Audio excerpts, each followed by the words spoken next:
He's not Meek. He's not Hov. That's not respectable. Listen. He's not a rapper. Okay?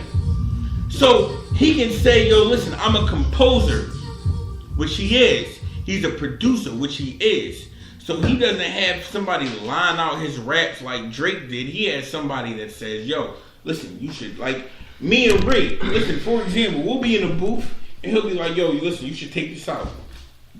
Ray will be like, yo, what should I add right here? And I'll be like, yo, you should add this. That's different. Listen, but that's what Kanye does. No. He has people write for him, dog. No, he does not. What the fish? Listen. No, man. Listen, one of his writers, his probably best writer, Consequence? Says, no. Who's his best writer? Sci-Hi is his best writer. Okay, what did he say? He says, I don't write for Kanye. We'll be all in the booth and we'll say, yo, listen, you should take this out. Yo, you should add this. You should do this. He said, I don't write for Kanye like how Drake had a writer, had a fucking a reference track. Kanye doesn't have reference tracks. It don't all right, matter. so listen, hold on. It don't matter. Listen. At this point, I think this is the perfect time to end this podcast. Yes. Part two. So, good evening. Welcome to Listen, this I'm about pod to get in Brian's ass because After Hours he's not edition, listening. and we on Kanye. So let's just stay on Kanye. So let's do our top 5 Kanye. Are we ready for that? Kanye albums? Yeah. He only has what, 7? Got about 8. So are we ready for do top 5? Yeah, Kanye? we ready. We can do a top 5. He's only going to top 3, listen, but whatever. Prior to us doing the top 5, listen, I have to make this clear because we confuse MCs and artists and we're not giving Kanye his proper. You're not giving Kanye his proper respect because you're comparing him to Styles P and Talib Kweli and people that really rap for the culture. Listen, let me hold on. Well, exactly your point, but listen to what I'm saying. Kanye is not a MC. He's a nigga that raps, that makes beats, that composes and has a great mind and says, oh, listen, I'm going to add this. I'm going to add this. Yo, he suggested this. I'm going to add this and make great record. I think you kind of like you gave him his point. You know what I mean? Like, in my opinion.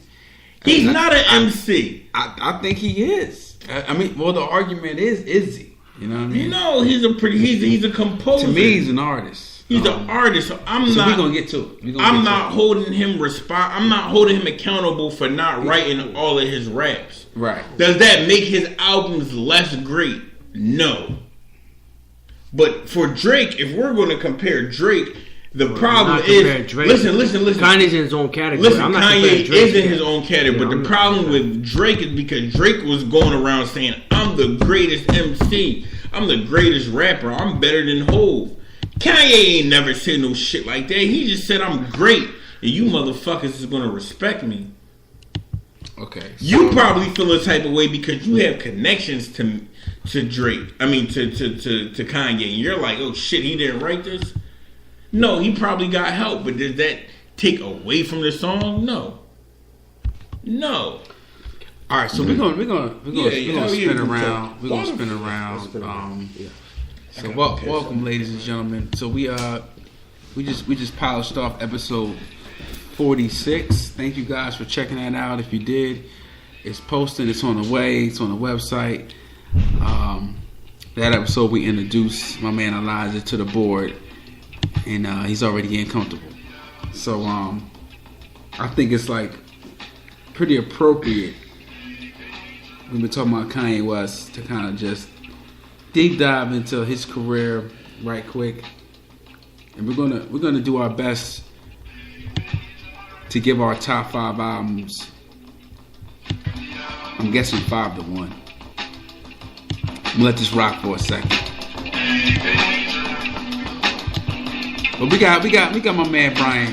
We got Brian Piper in the building. Brian Piper, average kid.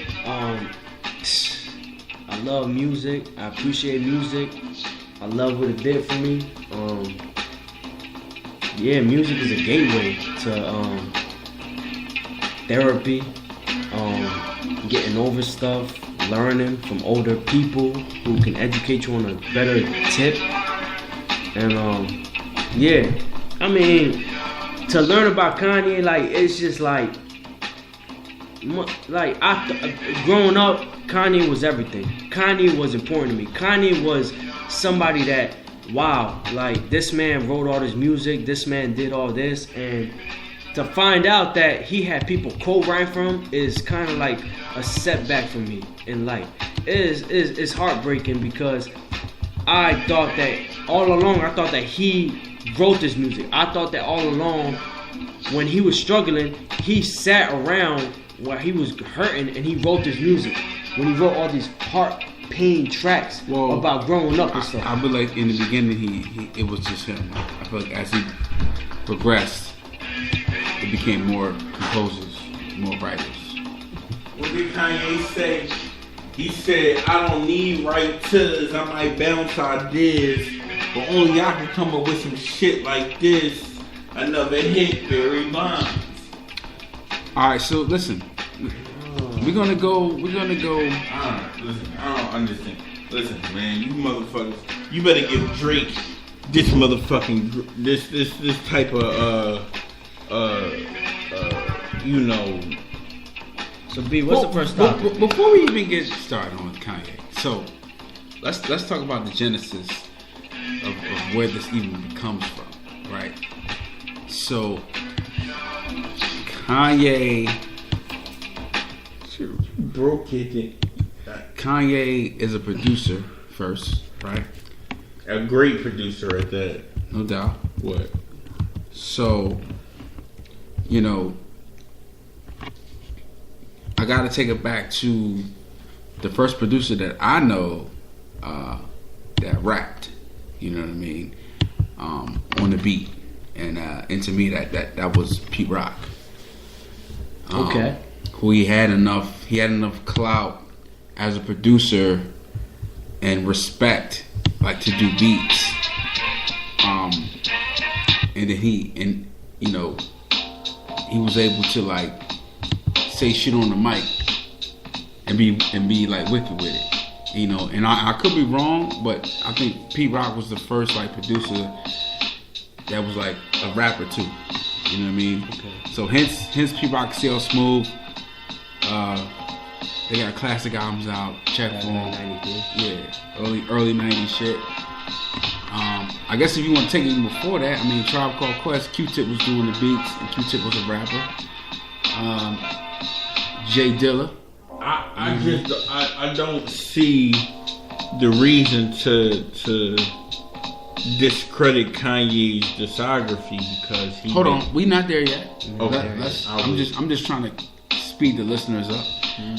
Give them the history first. You know what I'm saying? You got like guys like Large Professor, who did Main Source, featured Nas, gave Nas his breakout, single. Jay Dilla from Slum Village, Pete Rock, CL Smooth. And to my knowledge, those were the only producers that ended up rapping. And like I said, a caveat to like Q-Tip. Q-Tip was a rapper / producer. Havoc from Mobb Deep, he did production. Havoc was also a rapper in Mobb Deep. So that's where it really began. Where it's like guys that are doing beats that are actually rapping too. And I'm gonna say Q-Tip and Havoc, I give them love because they took it to the next level. You're right. Where they was like, all right, well, we more than producers. We MCs actually first. Right. Whereas Pete Rock was like doing beats and he rapped. Right. So I just say that to say, there is a genesis to what Kanye has become, and how he came in the game. You know what I mean? So 1998 is Kanye's basically introduction, maybe like 96. Okay. I'm sure he did stuff that did make it, to the daylight to us. But the first time we heard from Kanye was like 98. Yeah. What was in 98? So that was Beanie Siegel's The Truth. That was 98 or was it 99? Yeah, it was 98. That was 98. Shit. Yeah, The Truth. So The Truth the Truth. Listen. Even this song, like, yo, he just makes great music, yo. Yeah, that's we ain't there yet. We ain't there yet, brother. Oh man, so I'm skipping ahead. Mr. Coleman, just to re-emphasize what you was talking about as far as Pete Rock and all these other great artists. Now, they were producers, but at the same time, did they have people co-writing for them? Did they have people writing music for them? Did they sit in a booth and have people really ad-libbing what they were saying? Did they have people saying like, yo, well, introduce this, or maybe you should write? No, they did not. Who the fuck listened to Pete Rock's fucking version? Question, did they have, but see, these producers... Probably not. Exactly, that's my point. Probably not. Brother, that's my point, though. Your point is flawed. Who the fuck listens to Pete Rock and... I'm sorry. You're right. But when you want to dive in hip-hop, though, and you want to get to that level, when you want to introduce it, now, these MCs who... But it's not... We can't... Honestly, Brian, we can't really prove it because CL Smooth could have been writing Pete Rock shit. You know, Jay Dilla... People could have been writing Jay Dilla shit. It's unproven. You know what I'm saying? I'm gonna say, like... I'm gonna just say nobody was writing Q-Tip's rhymes. Q-Tip was that good that he's writing his own rhymes and he's doing his own beats. And I feel like Havoc is writing his own rhymes and doing his own beats. Exactly my point, though. B. Exactly my point, though. Exactly. This is where I come forth as far as like if you want to bring up the legacy as far as Kanye. How is it possible that a producer, right, can sit there and say all these things? Well, I bring that history up to give you guys a platform of that is it's a mixed bag. It's a mixed bag. It's exactly. a mixed bag. But these artists who were producers, they still wrote for themselves. RZA's a producer, and he wrote for himself. He never had nobody wrote for himself. RZA's the next generation. Yeah, RZA's the next generation.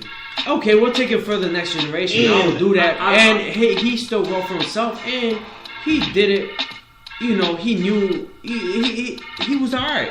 You know what I mean? But he still did what he could do. But he did not have nobody writing for him. He didn't. First of all, RZA's bars are not going to be comparable to Kanye's. They're not, but RZA still wrote his own stuff though, and he put it out there, and people still listen to it now. And Kanye, people still listen to Kanye now. My problem with Kanye is the stuff he talks about in College Dropout is stuff that average ethnic minority can relate to, but you did not go through that. All right, let's track the movement.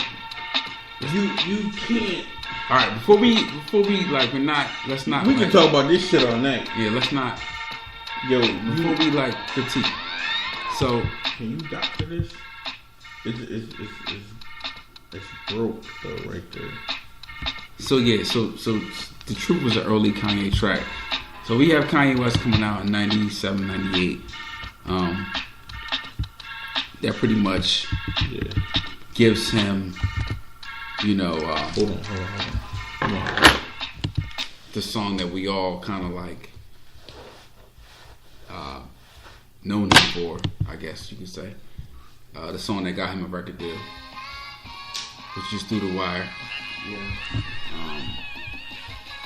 And you gotta give him credit because, I mean, like your man Sahara the Prince said on the Breakfast Club, for somebody who was working for Dan Dash, Beanie Siegel, Jay-Z, Memphis Bleak, the Young Guns, for you to come out with some Jesus Walk stuff, and for them to listen to your ass, and for that to work, you know, you gotta be, you know, that takes it does nuts. But who wrote the stuff for takes him? Nuts. I believe because Jesus Walk. At that point, I believe that was Kanye. I believe, yeah. You believe? Oh, but we don't know. what we don't. No, we'll take it for granted. We'll take it for okay. He wrote that, but what?